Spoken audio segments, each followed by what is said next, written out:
कंगना रनौत जी। धन्यवाद अध्यक्ष महोदय जी।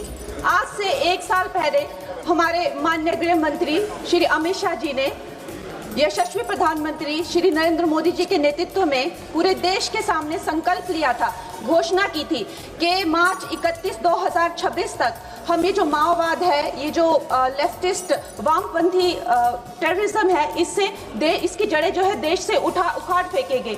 और आज इस सभा के द्वारा, इसके माध्यम से मैं हमारे गृह मंत्री जी को, हमारी सरकार को बहुत बहुत शुभकामनाएं देती हूँ। ये संकल्प सिद्ध करने के लिए उनकी बहुत सराहना करती हूँ।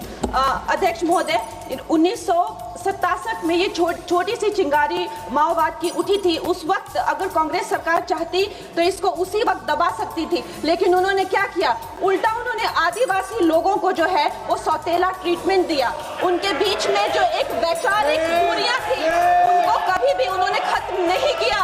और जब ये माओवाद की समस्या हम उनके सामने आई तो जैसे मेरे भाई संबित पात्रा ने पूरे देश के सामने आज बताया कि सोनिया जी और राहुल गांधी जी की वामपंथी सरकार प्लस उनके वामपंथी सलाहकार प्लस उनके जो वामपंथी मित्र और ये वामपंथी टेररिस्ट और इनको जो भी जितने भी फंडिंग होती थी, जो भी इनके हथियार होते थे, गोला बारूद होते थे, वो उन लोगों से आते थे जिनके साथ ये कांग्रेस की सरकार उठती बैठती थी। तो हम लोग क्या अपेक्षा कर सकते हैं? क्या कोई समझौता इनके बीच और वामपंथी उग्रवादियों के बीच हो सकता था? नहीं हो सकता था। और उसका क्या परिणाम हुआ कि ये जो वामपंथी उग्रवादी हैं, ये बिल्कुल आउट ऑफ कंट्रोल हो गए। इन्होंने खून की नदियां बहा दी, इन्होंने 16,000 से ज्यादा अटैक किए, इन्होंने 2,000 से ज्यादा सुरक्षा कर्मियों को मार डाला, इन्होंने छोटे छोटे बच्चों की जो है वो जिंदगियां ले ली, वहां पे नरक बना दिया। इन्होंने तीन पीढ़ियां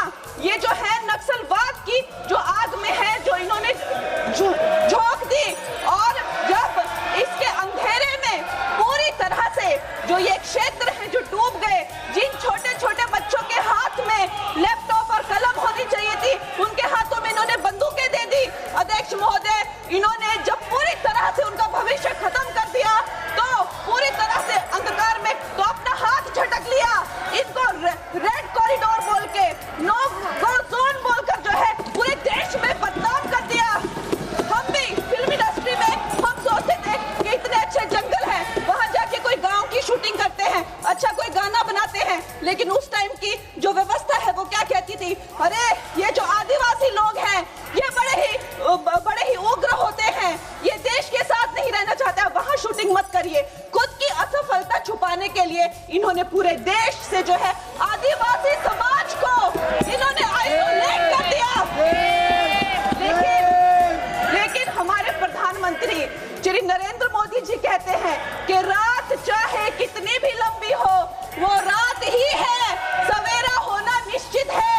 और 2014 में जब प्रधानमंत्री जी की सरकार आई और आज हम देखते हैं कि उन्होंने एक आदिवासी महिला को जो है वो राष्ट्रपति बनाया, उन्होंने हमारे सुरक्षा बलों को जो है वो सशक्त किया और उनको सशक्त करने के बाद उन्होंने वो रेड कॉरिडोर, वो भयानक नो गो जोन को जो है वापस लिया, वहां पे संविधान स्थापित किया। अध्यक्ष महोदय, मैं एक नई सांसद हूँ, मुझे 2 मिनट दीजिए। और प्रधानमंत्री जी ने क्या विकास किया वहां पर, चाहे वो घर बनवाए हो, चाहे वो नल लगवाए हो, चाहे वो 70 लाख महिलाओं को 1,000 की मदद की हो, 21 किस्तों में 13,000 करोड़ दिए हो, या वहां पर जो है जितने भी काम किए हो वो मैं अगर शुरू कर दूं तो आज दिन से रात और रात से फिर दिन हो जाए, तो उसमें मैं नहीं जाऊंगी। लेकिन मैं ये जरूर कहूंगी कि जो वहां पे डिजिटल पेमेंट्स हुई है उनका मैं बहुत ही ज्यादा सराहना करती हूँ। उससे जो नक्सलियों का जो वित्तीय नेटवर्क है वो टूटा है, जो वो वसूली का काम करते हैं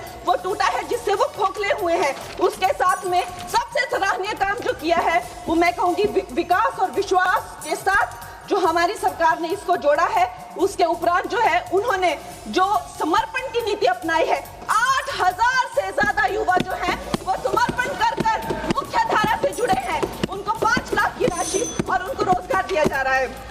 महोदय जी, मेरे पास कहने के लिए तो बहुत है, लेकिन मुझे बहुत ही कम समय मिल रहा है। सदन के पास समय नहीं है। इस तरह की नीति हमने दोगो में भी अपनाई है और वहाँ भी बोडो में, आसाम में भी 10,000 से ज्यादा लोगों ने समर्पण मैं यही कहना चाहूंगी कि गृह मंत्री जी ने और प्रधानमंत्री जी ने पूरे देश में यह संदेश दिया है कि ये देश बंदूक की नोक से नहीं चलेगा, ये देश संविधान से चलेगा, ये देश जनता के विश्वास से चलेगा। फिर से मैं अपनी सरकार को बहुत बहुत बधाई देती हूँ। धन्यवाद। श्री हनुमान बेनीवाल।